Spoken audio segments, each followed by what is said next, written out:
അസ്സലാമലൈക്കും. നമ്മളിന്ന് ഉണ്ടാക്കാൻ പോകുന്നത് ഒരു അച്ചാറാട്ട, മാങ്ങയും ക്യാരറ്റും പാടെ. അപ്പം നമ്മൾ ആദ്യം കുറച്ച് എണ്ണ ഒഴിച്ചിട്ടുണ്ട്. എണ്ണ ഒന്ന് ചൂടാവട്ടെ. എന്നിട്ട് നമുക്ക് കടുകും ഉലുവയിടാം. ഇത് ഞാൻ മാങ്ങ സെപ്പറേറ്റ് പണ്ട് ഉണ്ടാക്കിയിട്ടുണ്ടായിരുന്നു, വീഡിയോ ഞാൻ അപ്ലോഡ് ചെയ്തിട്ടുണ്ടായിരുന്നു. ഇന്ന് മാങ്ങയും ക്യാരറ്റും പാടെ ഉണ്ടാക്കുന്നത്. ഇപ്പം നമ്മൾ കടുക് ഇട്ടിട്ടുണ്ട്. കടുക് പൊട്ടണതിൻ്റെ കൂടെ തന്നെ നമ്മൾ ഉലുവ ഇട്ട് കൊടുക്കുന്നുണ്ട്.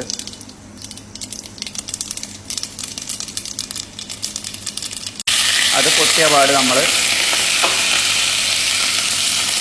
ഇഞ്ചി, വെളുത്തുള്ളി, കറിവേപ്പില, പച്ചമുളക് ഇട്ട് കൊടുത്തിട്ടുണ്ട്. ഇതിപ്പോൾ നമ്മൾ നീളത്തിലാണ് ഇട്ട് വെട്ടിയിട്ടുള്ളത്. അപ്പം അതിൻ്റെ പച്ചമണം ഒന്ന് മാറട്ടെ.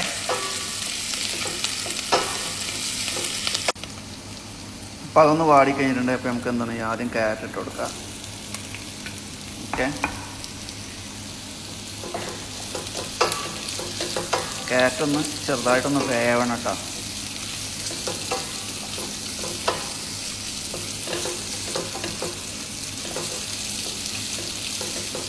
നമുക്ക് ഇതിലേക്ക് കുറച്ച് മഞ്ഞൾപ്പൊടി ഇട്ട് കൊടുക്കട്ടോ.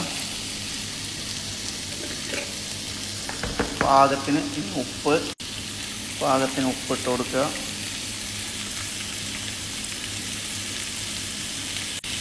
ഇത്തിരി കായം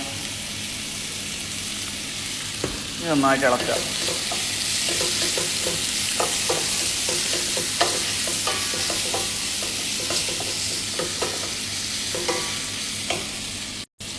അതിലേക്ക് നമ്മൾ കുറച്ച് സുർക്ക, വിനാഗിരി ഒഴിച്ചു കൊടുക്കുക.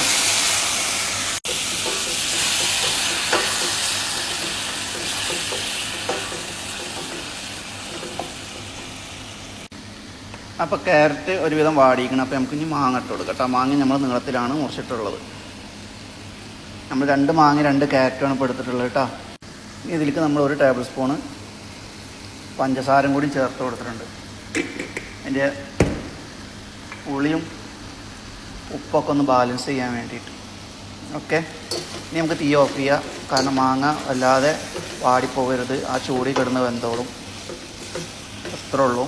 ഇനി ചൂടാറിയതിന് ശേഷം നമുക്ക് ഒരു കുപ്പിയിലേക്ക് മാറ്റാം.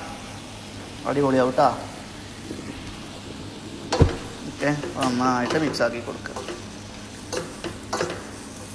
എല്ലാവരും ഒന്ന് ട്രൈ ചെയ്ത് നോക്കാം. മുൻപ് ഞാൻ ഉണ്ടാക്കിയിട്ടുണ്ടായിരുന്നു, അതിൽ ക്യാരറ്റ് ഞാൻ ചേർത്തിട്ടില്ല. വെറും മാങ്ങ ഇതേമാതിരി ആദ്യം മാങ്ങ ഒന്ന് എണ്ണയിൽ വാട്ടിയെടുത്തതിന് ശേഷം പിന്നെ ഇപ്പോൾ ഈ പറഞ്ഞ വെളുത്തുള്ളി, ഇഞ്ചി, പച്ചമുളക്, കറിവേപ്പിലൊക്കെ ഇട്ടതിന് ശേഷം ഇതേമാതിരി മഞ്ഞൾപ്പൊടിയും കായപ്പൊടിയും ഇട്ടിട്ട് ഞാൻ ഉണ്ടാക്കിയത്. മാങ്ങ മാത്രം കേട്ടോ.